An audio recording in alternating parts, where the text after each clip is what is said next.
Hello my friends, it's the Game Boy Geek here, and today we find ourselves in a peaceful garden where you'll be a gnome and their partner growing a communal garden full of mushrooms using paths from garden tiles. Now you'll be experiencing the thrill of competing to harvest buckets of mushrooms and the reward of gathering in all your shiny treasures. Gnome Hollow is a spatial, tile placement, worker placement game in which you grow a tabletop garden of mushrooms and flowers. It's for 2 to 4 players, it takes 45 minutes to play, it's for ages 12 and up, and it's published by The Op Games. Now today, I'll be doing a rule school where I'll teach you how to set up and play the game so that you don't have to read the rulebook yourself. Well, let's get started.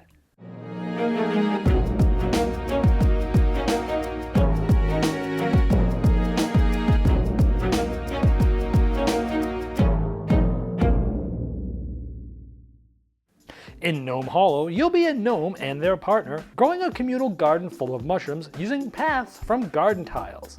You'll be completing rings and claiming them with one of your gnomes, gaining you mushrooms.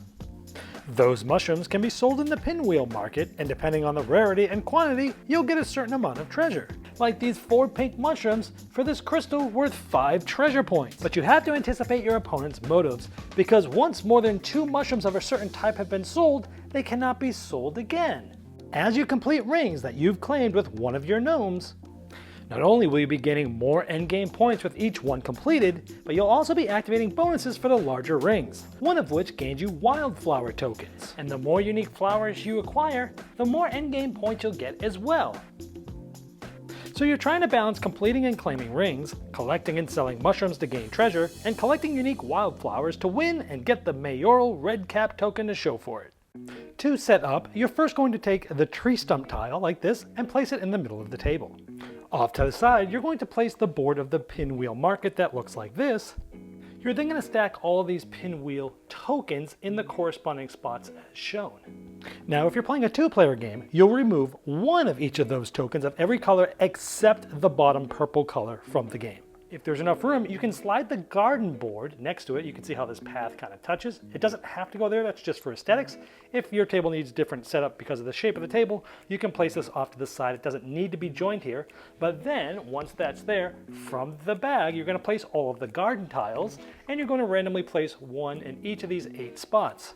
Then, from that draw bag, you're going to take 2 tiles per player. So in this case, with 3 players, we'll take 6 tiles. And you'll take the sunset token and you'll place it on top of this, and you'll place this off to the side for the end game. And above that board, you can place the signposts that look like this.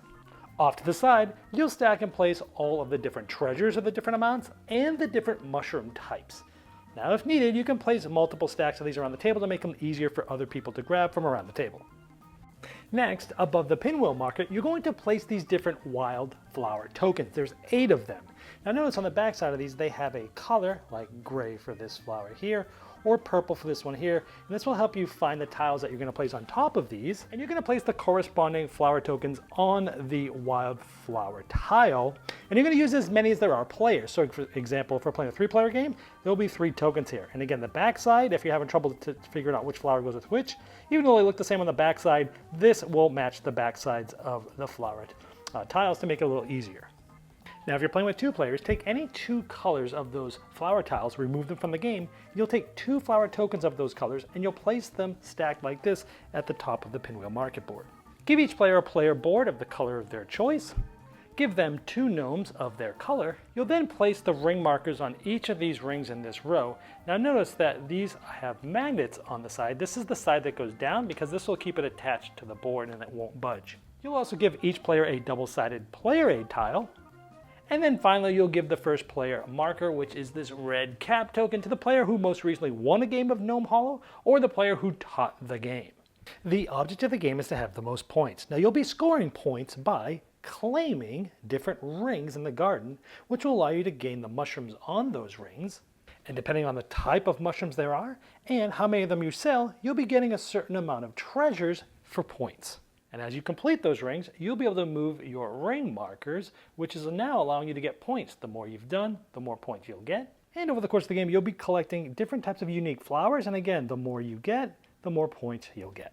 Turns go in clockwise order from the first player, and your turn's very simple. You're going to place tiles. Then optionally, you might be resolving, depending if you've completed a ring, and then you're going to move your gnome and take one of 4 possible actions. So let's walk through these. Now when placing tiles, you're going to choose any 2 of these garden tiles, and you're going to place them out on the board. So let's say I select this one and this one. You'd then refill this from the bag. Now when placing a tile, it has to go next to an adjacent tile or next to the tree stump tile. Now when placing a tile, everything has to match, meaning paths have to match paths and grass has to match grass. So you couldn't do something like this because this does not match that. So let's say I added that one, and let's say I added this one. Right now, everything matches. Now next you'd go to the resolve phase, but that only really happens if you have completed a ring, which we have not yet done, so we're going to skip that phase and come back to it later. The third one is move a gnome. So you can take one of your gnomes that's at the beginning of the game, they'll be off your board. Later in the game, they're going to be in different spots, and you'll just move them from where they are. So in this case, I'm going to take a gnome. One of the things you could do is claim one of these paths. So there's nobody else on this, so I can claim it, and I am claiming this. That just means that I typically own it now, and so what's going to happen is I'm going to try to complete this later on a future turn to gain the rewards and such from it. So let's say the 2 players went, and now it's our turn, and we're going to be placing tiles again. And so let's say I place this one and this one. Now at this point, we have completed this ring, and when you do that, you'll do a couple of things. So here in this ring, you'll notice that there are 2 red mushrooms and 1 blue. That means I'll take 2 red and a blue from the supply, and I'll put them next to my board. Now, if there was nobody claiming that ring, those mushrooms would go in the middle. They could be claimed from a player later that would move their gnome there. And if for some reason you ended up creating it for another player that had claimed it and you finished theirs, sometimes you do that when you're working on other ones, you would place this like this. That player would claim these at the beginning of their next turn. They lay it down on their back to remind them at the beginning of the next turn. They'll stand them up and take those. But in this case, we claim this, and we're going to look at how many tiles this is. So this is 1, 2, 3, 4.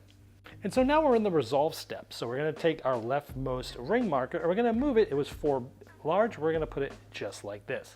Now, if I did a second one that was 4, I could go here.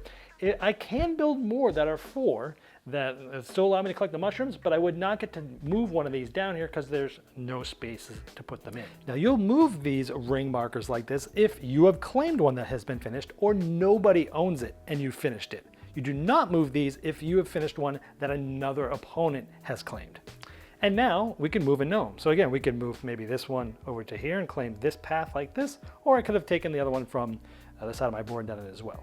Now let's talk more specifics about making rings and using garden tiles.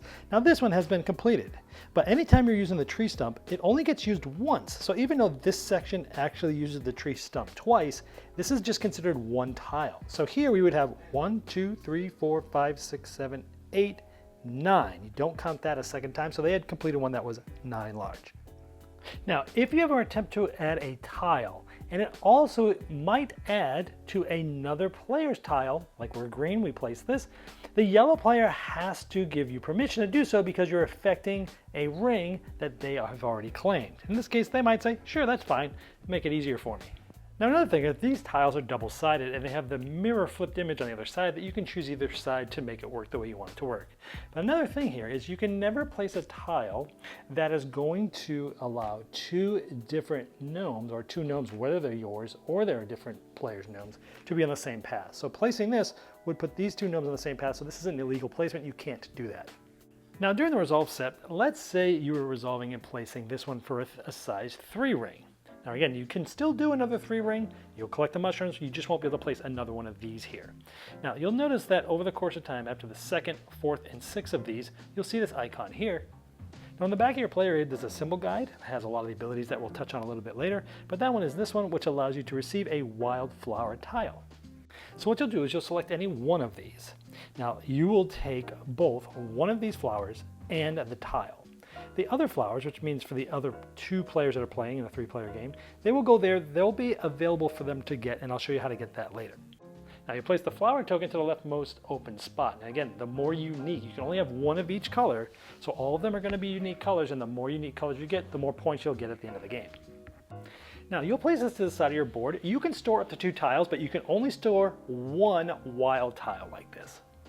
Now when placing a tile, I've been showing you placing 2 from the garden board, which you'll do every turn. But you can place additional tiles that you may have had stored, like this one. So we had gotten this one here, we could place it this. Essentially it's wild, which means it connects to everything here. So here, this ring is now completed with 1, 2, 3, 4 as this path goes to here, and so I'd be able to complete and resolve that completed ring. Also, wild tiles always complete rings using the shortest possible path and with no overlap between rings. And wilds can be placed onto opponents' paths without permission, so long as it doesn't link 2 claimed paths. But let's instead say we completed one that was either 5, 6, or 7 or more. When you place these ring tokens in these, you'll get to select a bonus. Like let's say we finished a 5, and let's say we do something like this. That allows you to gain a flower from the top of the pinwheel market that you don't already have and place it above your board. This allows you to take any tile from the garden market, place it beside your board to use in a future turn. Remember, you can only store up to 2 of them, and only 1 of them can be a wildflower tile. This allows you to place a signpost and gain the ability of that signpost. For example, let's say this was the 5 size one we finished. We'd be able to select any available signpost from above the market board there and place it on there and gain that benefit. So for example, this one would give me 3 red mushrooms, or this one would give me a pink and a blue, for example. Now other players are going to be able to take advantage of that too, but we'll talk about that later. You can also use the signpost bonus to use the ability of a signpost already in the garden without moving to it instead of placing a new one.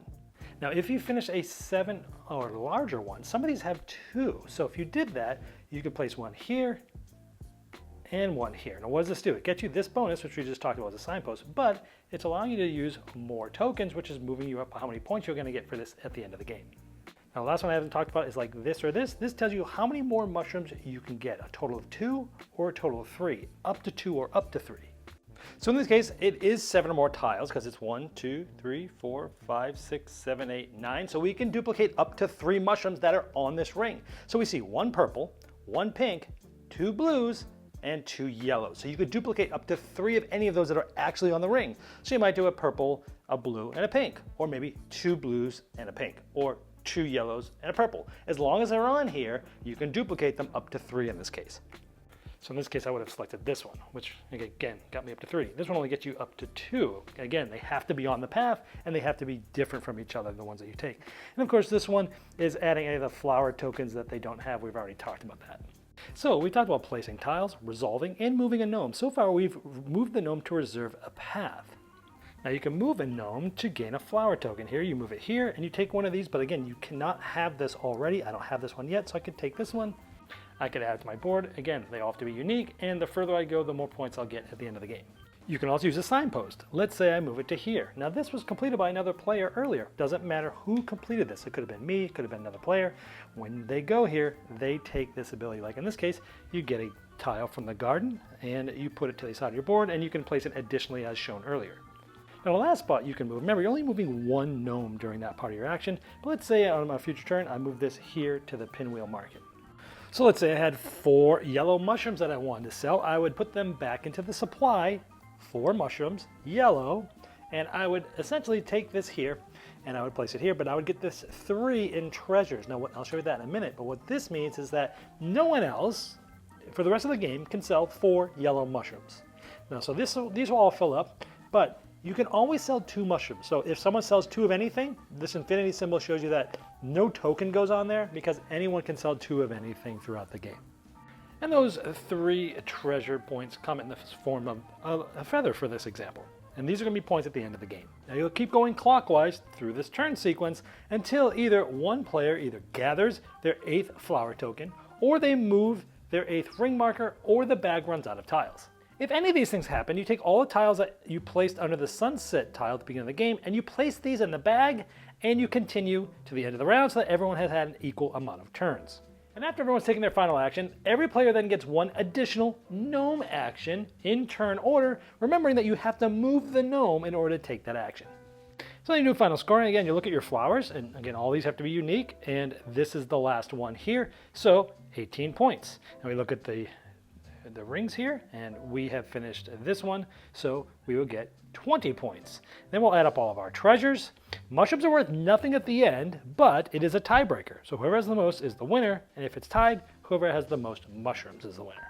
There's also some variant play options. You can add the mushroom trade board in any time you visit a signpost. So if you visit this signpost on the board, normally you would just take 2 blue mushrooms. But now, when doing that, you can also trade 1 blue for a purple or 2 blue for 3 pink, for example. You can also use the backside of the player boards, and they still have the 3, 4, 5, 6, and 7 plus like normal, that the rings can be in any shape, but then the other ones have specific shapes that you have to follow in order to move one of your rings down, so it makes it a little bit harder. Well, I hope this helped you dive right into Gnome Hollow faster than you normally would if you had to read the rulebook yourself. Now, if you have more questions about the rules, there's a link in the description of this video. Now, that's the best place to ask it because I'll be notified, but so will the op games.